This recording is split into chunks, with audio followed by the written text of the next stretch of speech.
The key word is repair. Yes. Repair.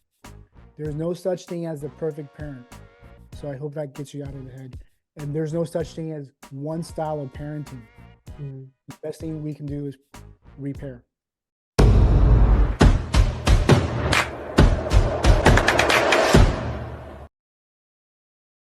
So what was like for you when somebody actually sat down and listened to you and listened to your voice?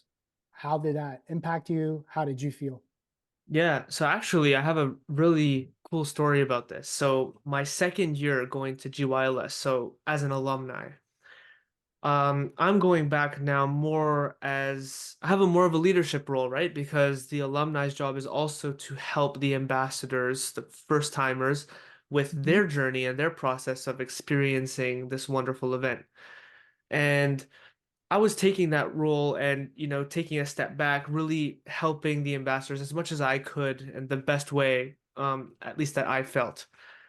And one of the captains, his name was Alan, actually, from Australia.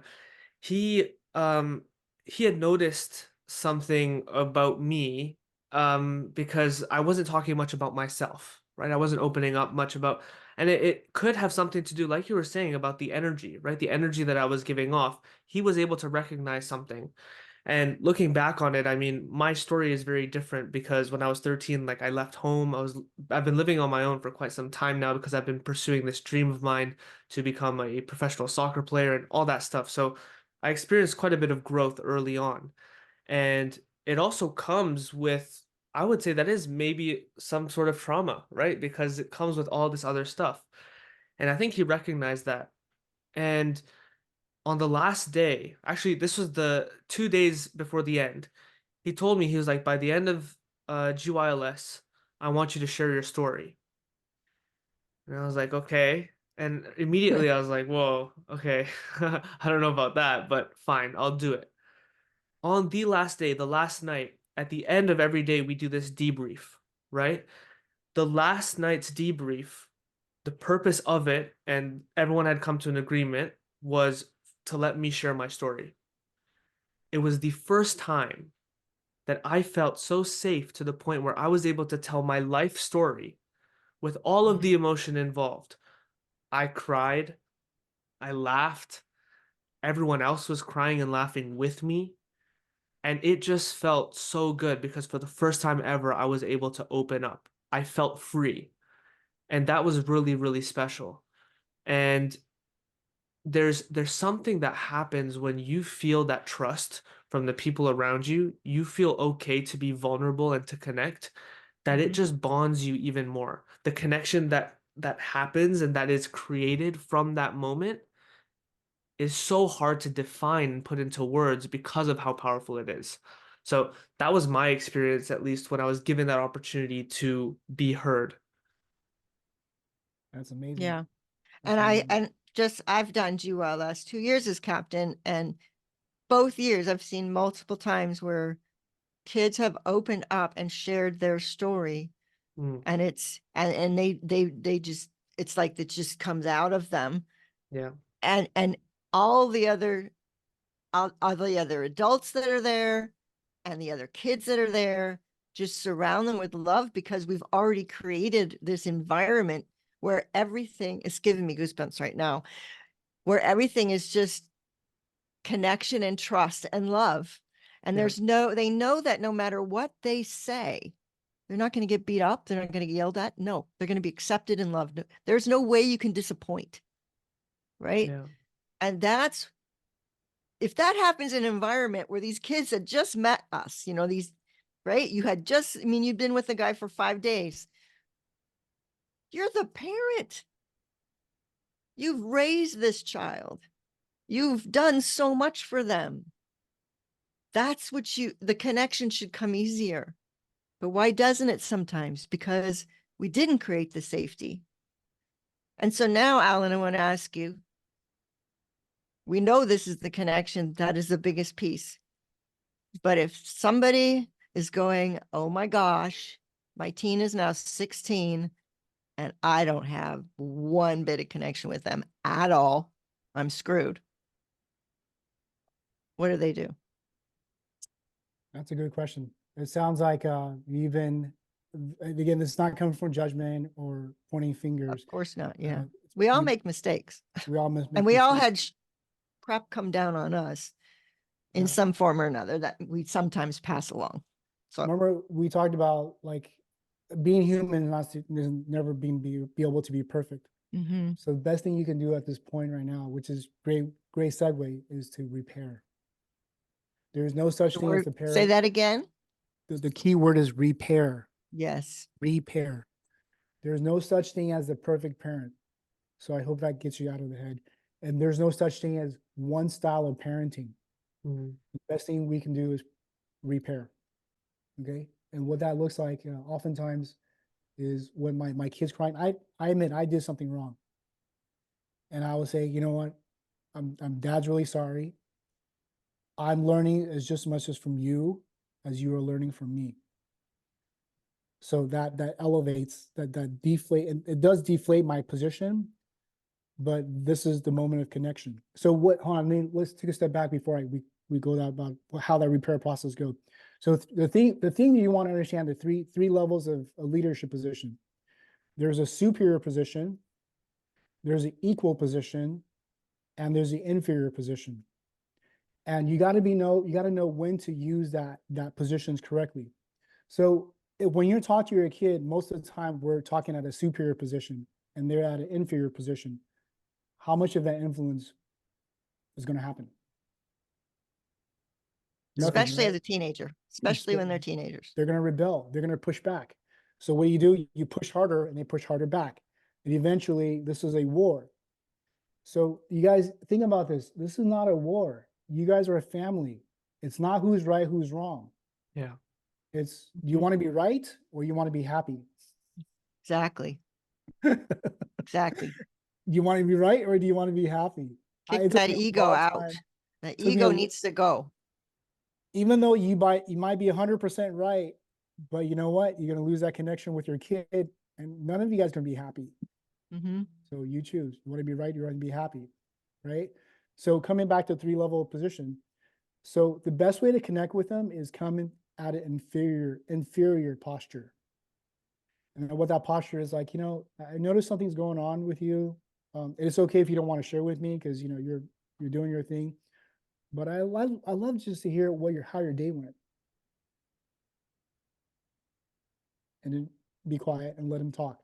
And they're gonna feel a lot of resistance because it sounds like they already built up this pressure, Mm. years of pressure. You just gotta figure out how to kind of chip away at it because they don't trust you. And you gotta keep working at it. Until one day your kid's gonna come over and starts crying. Yeah. Right? And then one of the stories I love from Stephen Covey is seek to understand before understood. Mm. And Mhm. there was a father who's trying to connect with his kid and his 17-year-old, and his kid's always yelling at him. It's like, I don't want to talk to you. And even he adopted that model, seek to understand before understood. He's like, son, I'm just here to listen to you. I'm just here to listen to you. And he kept on trying for an entire month. And his son just won't talk until one day, that stone that he kept on chipping on, it finally broke. And the son just lashed out on him. Dad, you were never there for me. You never went to my soccer practice. You never listened to me. You always yelled at me. It just goes on and on and on and on. In that moment, that's probably the best thing that can ever happen to you. As a parent, you're thinking like, oh my God, I failed. Oh my God, I did this wrong. I did that wrong. But no, that's actually a great thing because now you have closure. You have connection. Your kid is opening up. Yes, he might be in total anger, but you're able to have a slight window of opportunity to connect with the kid. Yeah. And that is so powerful. Mhm. Yeah. Okay. And in that situation, I'm always, one of the things I've been telling on this podcast is that you need to apologize. You're not perfect. So you need to apologize and say, I didn't know how to handle this. I'm so sorry. I should have listened more. I should have done this and that. And now I want to change this. How do we make a relationship connect together? And I think if you don't, if you have got this very, very combative relationship, if you don't know how to apologize, if you do not rise above, makes me cry because I see these terrible things and I just apologize. Stop, get rid of your ego because you're the bigger person here. You're the one that has the full brain, and be the one who makes the first move. Yeah.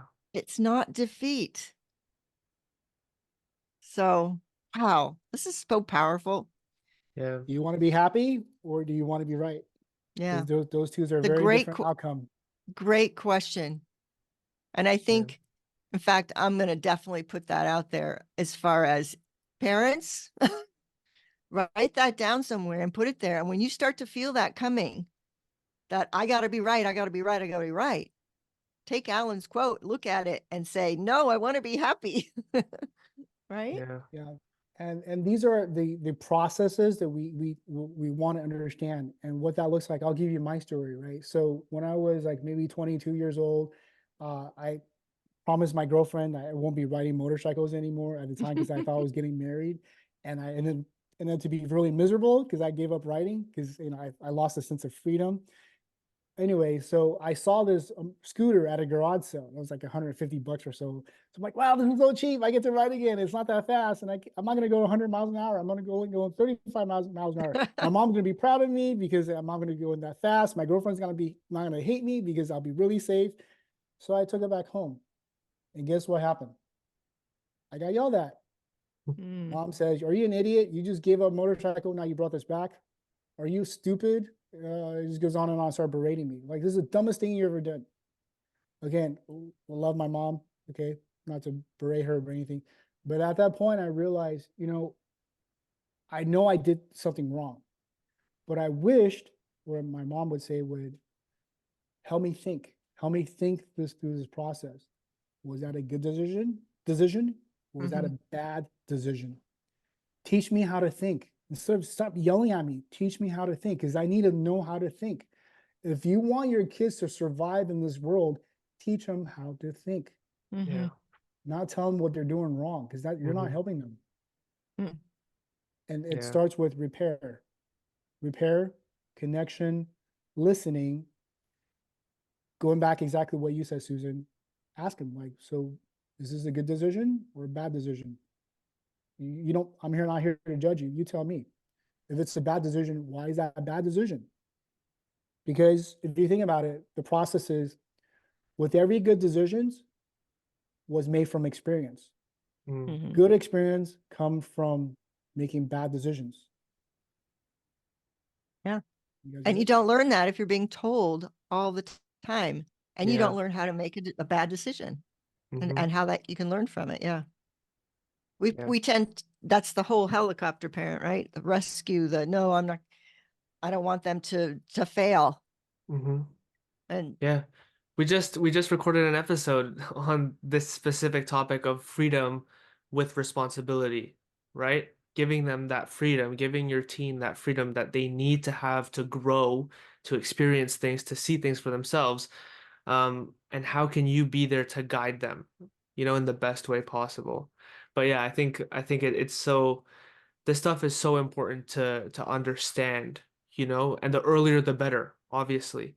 And the earlier is now if you haven't been doing it already. So if you guys get a chance, go watch a comedy film called Yes Day. mhm. Right? Yes Day? Yes Day. It's with Jennifer Garner.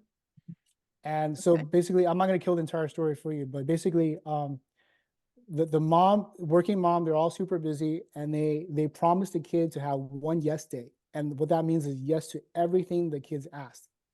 So for example, they went to a car wash where all the windows roll down, and then the mom and dad can't say, oh, that's a stupid idea. They're like, yes, go do it.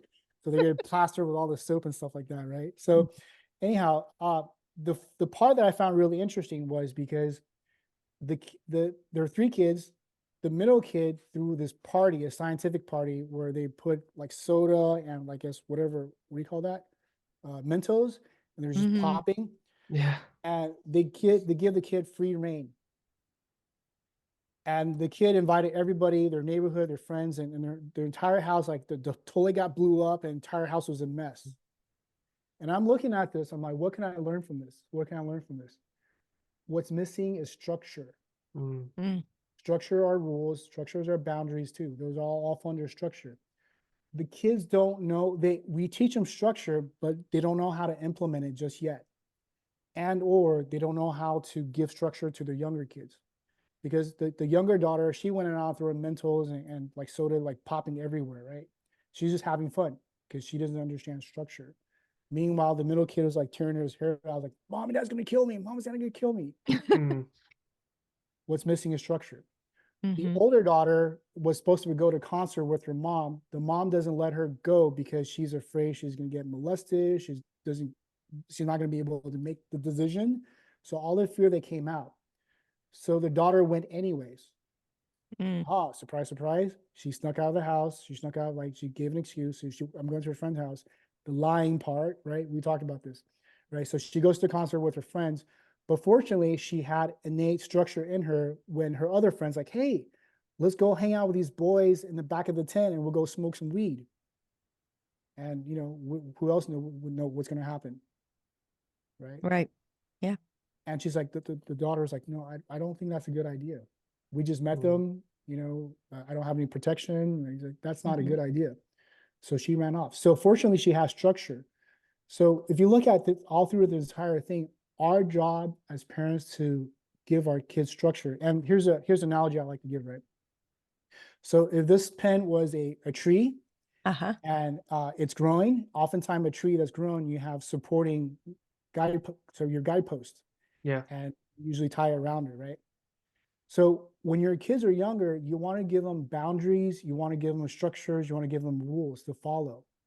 So this is what these guiding posts are, okay? And here, this is what it looks like. For the Asian community, this looks like this. The guiding post is like this. And Everything's really he's tied, holding his hand around the entire thing all tight. right? Really tight, right? So this is how my kid's gonna grow up, and the tree's got to be really perfect, really straight. And then the Western parenting is more like this. There is no, the guidepost is there either no Interesting. guidepost, And so now he's got the pens all apart. right? And the tree goes like this, grows like this. Okay. And by the time when they're a teenager, the trees is already like this, you can't put guideposts around them. It Mm. doesn't work. Mm-hmm.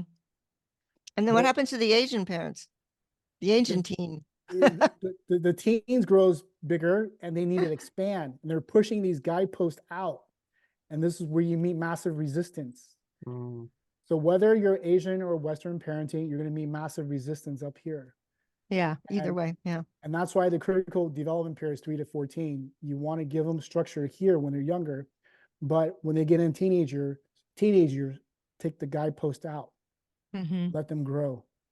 And that can be very scary, can that be very vulnerable because now, oh my God, my kids don't want me anymore. Oh Yeah. my God, I feel abandoned. That could be very vulnerable. But this is part of their developmental growth period. Yeah, Makes sense? for sure. And for parents whose guideposts don't have any guideposts or guideposts are out here, now you're trying to bring some guidelines in or guideposts in, it doesn't work. No. And the best thing you can do is repair. And the best thing you can do is teach them how to make good decisions. Mm-hmm. Yeah. Yeah. And it all starts with connection. You got connection, you got nothing. Yeah. Oh my gosh, this is so powerful. Yeah. What I don't even know what to ask. We've gone so deep here. You've pretty much I covered have everything Rayhan does. I have one thing. I think this is a good way to kind of end it off. You know, first of all, this has been such an amazing conversation. I've been learning so much. I'm sure that everyone who is listening and watching has been learning a lot as well. But to kind of end things, Alan, if you were in front of a group of 5 parents, Mm. different ages, you know, their kids are maybe 10, 13, 16, 17, and 11, let's say. A nice range there. What piece of advice would you give to all of those parents? that's a great question. If I can add a bonus, right? Not just one, I'll give you guys three. Sure. Okay. Number one is going back to Stephen Covey's. Actually, I think I did mess up. So seek to understand before understood is actually habit 6. Habit 7 is really, really, really important, is sharpening the saw. So an analogy is this old man trying to cut a tree down with a really dull saw, right? He's going at it for hours. The tree's not falling. He's not even halfway through. A lot of times all we need to do is go take the saw out, sharpen it. It does take a little bit of time away, and go back and saw the tree. Now I can do it with half the time, with quarter of the time. With parents, what I see oftentimes is, I'm just so busy. I got busy. I got competing priorities. I got deadlines to meet. I got dinners to cook. And they don't give themselves that little room to go back and learn and listen to podcasts like this. And when you don't do that, then you're not going to pick up something new. And that's why you always feel like your head is underneath the water. You're struggling, trying to get your head above water. And there's one wave after another plummeting over and over and over. When we take the time to sharpen our saw, now we get to serve the waves. Because we're giving or teaching our kids how to make decisions, and we don't have to micromanage anymore. Right. It does not give you free time back. And business analogy, you like your boss always micromanaging you? No. We want autonomy, we want freedom, we want a buy-in so we can make our own decisions. And when we have this creative process, make this project, we'll have even more buy-in of the project. Yeah. And that's what you want your kids to do. Have them buy into learning, have them buy into the project, have them buy into school. Because that's the whole point. So that's number one. You got to sharpen your saw. So take a little bit of time, go learn it, and it will yield dividends on the back end. Number two is, we already talked about this repair, so we don't have to go talk too much about it. Number three is understand the difference, what's growth mindset versus fixed mindset. So teach your kids to love learning, find the joy of learning. Because oftentimes, like, parents was like, you had 83 on your test or your math test. It's not 100. It's not perfect. That pushes them into fixed mindset. Yeah. The I am not good enough. I am not perfect. Oh, somebody else so talented. I can never be that talent. Or somebody else so smart. I can never be that smart. And what happens is they stop trying and they become fixed mindset. So the Stanford psychologists, what they did was they studied these kids, right, 10 years old, and they give them specific math tests like 2-3 years above their comprehension. So this is a pattern they found. The growth mindset says, the kid says, oh, hey, I haven't learned this yet. Keyword is yet, but I'm going to go find out. I'm going to go back and learn it. The fixed mindset kids, here's what gets really interesting, because they have to fill out a survey afterwards. The fixed mindset kids said, well, if I don't know this, I'm just going to go cheat. So next time I take the test, I'm just going to go cheat. Or if a cheat is not part of my value, because I don't believe in cheating, then I'm going to go look for somebody who's more dumber than me, or dumber than me. So I can feel good about myself. Oh yeah, you're so stupid. You don't even know like 2 + 2. Yeah. That's where bully comes in. You guys are making this connection? Yeah. Right? Because what bully is really about is they push other people down so they can feel good about themselves. Right. Yeah. What it really is. Because they adopt a growth mindset. Sorry, they adopt a fixed mindset. Fixed mindset. They can do nothing to make themselves better, but put somebody else down. So get your kids to love learning. Get your kids to have the joy of learning. It's not that old saying, I know it sounds really cheesy. It's not the destination, it's the journey. Yeah. Get them to love it. That's what it is about. When you love the journey, that's part of the growth mindset. And the Awesome. other thing, have more fun. Yes, have more fun. Yes, have more fun. Mom, you can have more fun. You don't have to do it all. You can have more fun. Some of that stuff doesn't matter. We were talking earlier. Yeah, allow your permission to have fun. Yeah. And you know what? your kids love it when you have fun, Yeah. you know? Ugh, Yeah, it's the best thing. I can definitely say from my experience when my parents and I can see they're in like a joyful and like a happy mood and a playful mood, that's when I feel at home. Like mm, because that's who I am. I'm still yeah. a kid.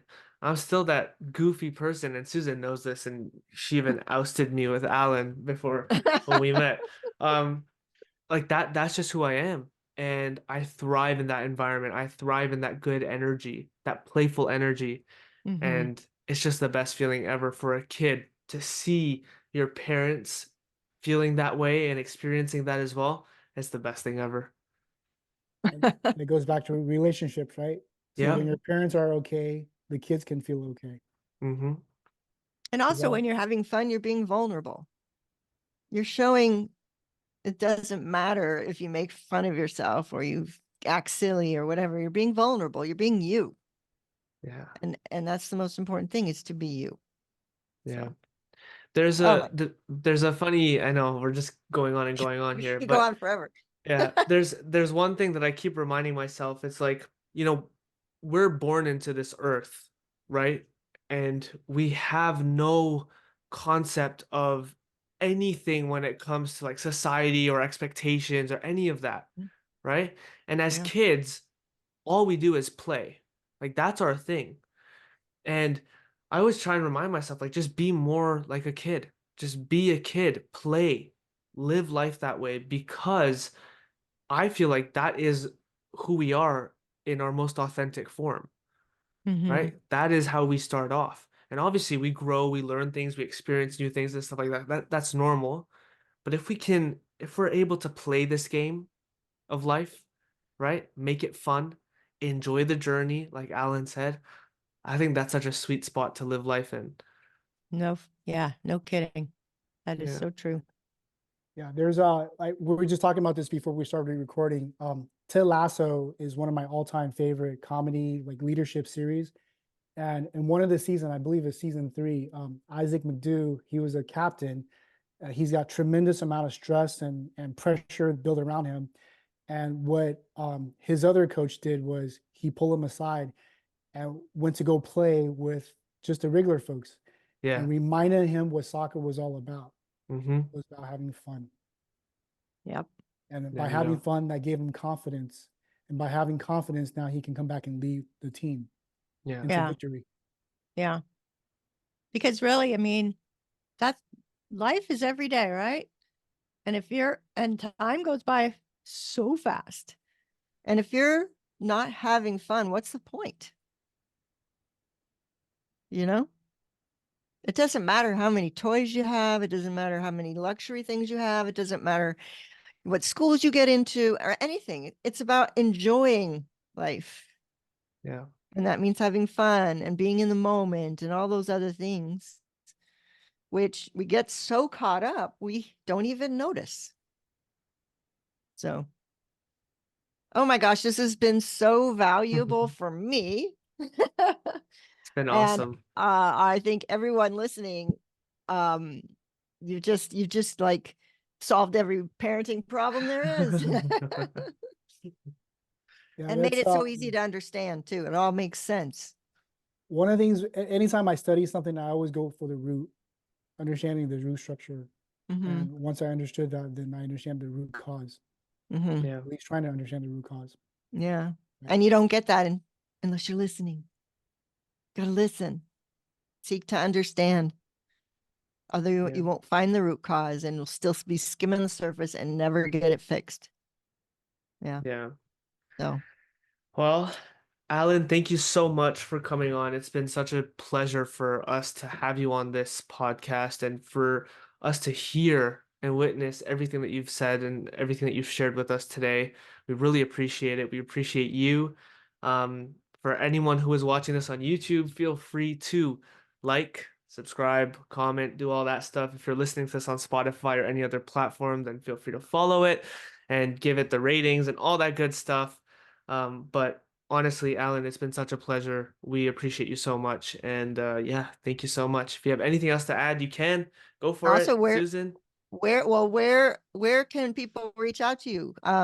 Maybe there's parents who would like coaching and need a little more than this. If they want to reach out to you or whatever, how do they do that? They can go to my website, remarkableparentingacademy.com. Okay. Awesome. We'll link it. remarkableparentingacademy.com. I also have a 21-day challenge that specifically teaches parents how to get out of this burnout. Oh, as well. perfect. Yep. Perfect. Awesome. So we'll put all of that in the show notes and all that Yeah. stuff. It'll be the Okay. first link in the description or in the bio of this episode. You'll be able Yeah. to find that. Yeah. Yep. Yeah, I appreciate it. This is so much fun. It's been so much fun. It has Yeah. been. We're going to do this again, I think. Right? Yeah. Yep. That'd be nice. 100%. Perfect. All right. Thank you, Allan, and have a great rest of your week. Everyone else listening, you too, and go build connection with your teen. Now, time's too short. Bye. Take care, everyone. Bye.